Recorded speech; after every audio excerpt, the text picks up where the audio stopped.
Thank you for your report. We shall inform the troops of these developments, and instruct them to proceed with the utmost caution should they encounter any survivors. Allow me to go and speak with the ones at the victor's spoils. They may be more willing to listen to a fellow Garlean and accept our offer of assistance. I pray you are right. And though I am loath to burden you any further, should there be an appropriate occasion to speak of Licinia and her sister, please do so.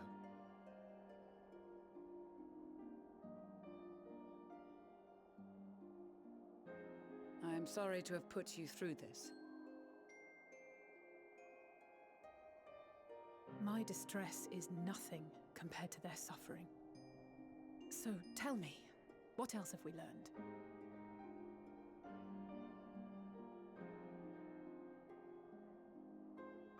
As you may have already heard, we have succeeded in curing the members of the Populares, Maxima identified. They have provided us with some intriguing insights into the current state of Garlemald.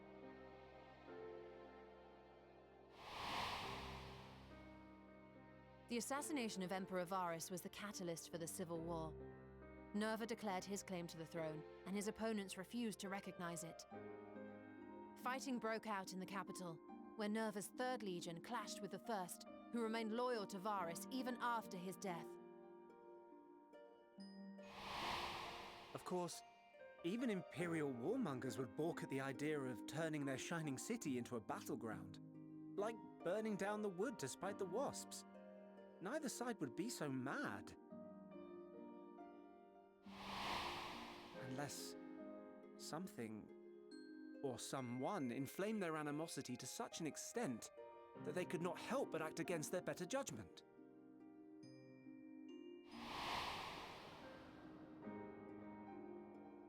It brings to mind events of the Gimlet Dark, does it not?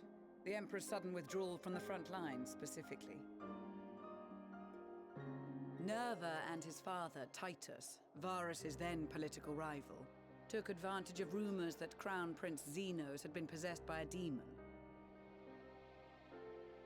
Elidibus, what better way to disparage your enemies than with the truth, or a close enough approximation? Indeed. But before their accusations could be substantiated, many of Titus's followers were silenced.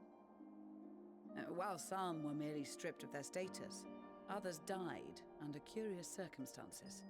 One after another, suddenly and suspiciously. Again, Elidibus. Like as not, he had a hand in it. No evidence was found to implicate Varus, certainly. Nevertheless, Titus, Nerva, and the Third Legion would have judged it a brazen attempt by the Emperor to rid himself of his political enemies. And then, in the midst of this growing turmoil, Varus Sosgalvus is murdered.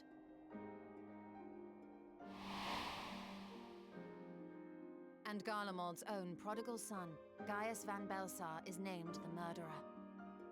Shortly thereafter, Nerva claims the right of succession, and in response, the First Legion claims the assassination was part of a coup d'etat orchestrated by Titus and Nerva.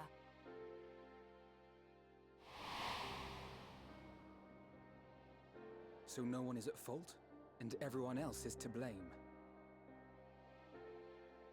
I should add that both parties received substantial financial backing, presumably to provide them with the means and encouragement to pursue a swift victory, and that these contributions came from the self-same benefactor.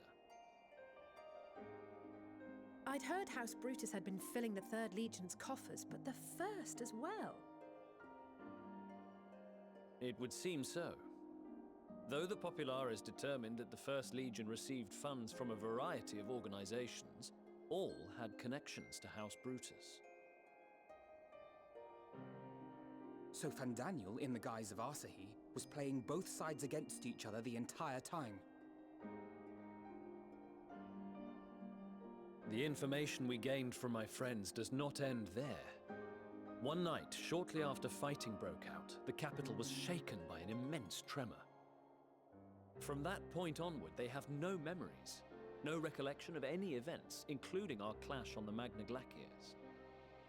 But when asked about the Imperial Palace and its bizarre transformation, they somehow recall Emperor Varys giving them orders in their dreams. May the Tower of Babel stand as testament to the glory of Garlemald. This sounds awfully familiar. We have something to show you all.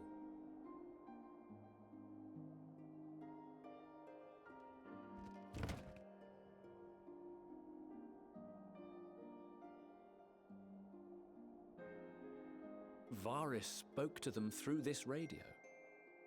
Perhaps it was a recording, but if not, that would be inexplicable.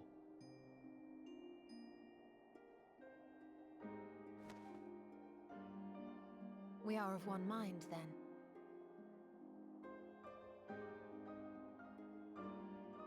The ether that permeates the ore used in this device is almost identical to that of the talismans. I see it. While it is likely more by coincidence than design, these devices might also ward against a primal's influence. A picture is beginning to form. If the tremor felt throughout Garlemald was a wave of ether emitted by a primal, then while those within range would have been tempered, those huddled around a radio desperate for news concerning the Civil War would have been spared. No wonder Licinia kept it close. My friends, I must speak with you. A young man was caught trying to steal our supplies. He is a soldier of the Iron Men, we think, but one who has not been made thrall. Thankfully, Magni restrained him before blood was spilled. The stranger is outside, if you wish to ask him questions. I think we do.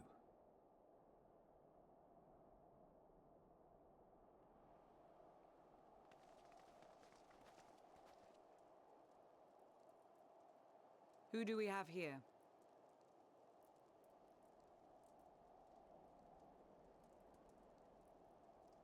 Garleans? Traitors to your homeland! Have you no shame?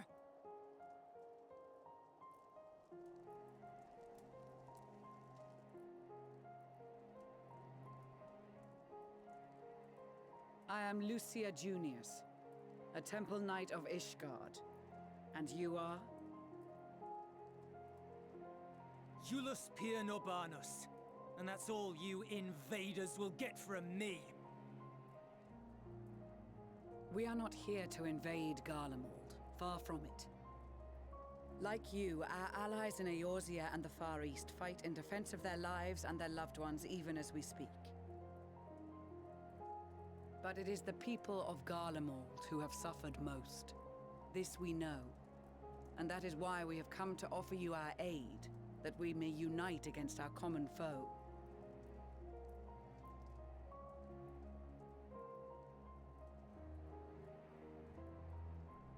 Whether you believe me or not, those are the facts. Now, answer me this.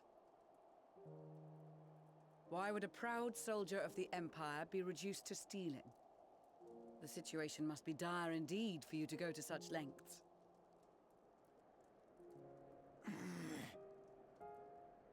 If it is supplies you seek, we would gladly share ours, or turn a blind eye while you leave with your spoils. I will not negotiate. My commander will determine how to deal with you and yours. If you wish to treat with him, I will take you, but no more than 3.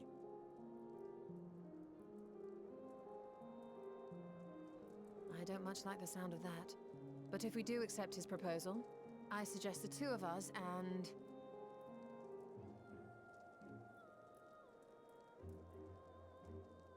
Please allow me and Alize to act as envoys. May I ask why? We have seen with our own eyes the hardships the Garleans face, how their futures and lives hang in the balance. It's not the warmest invitation, but it's an opportunity to prove our intentions true.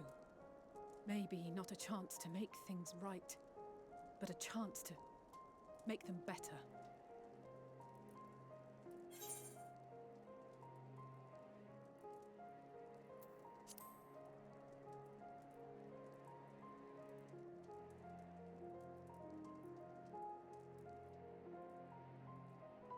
I can see that persuading you otherwise is a lost cause, but you will proceed with the utmost care.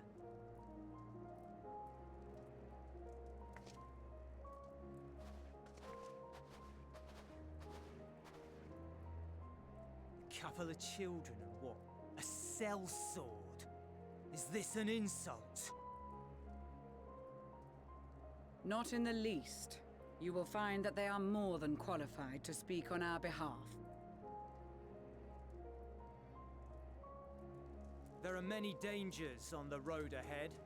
I will need that back.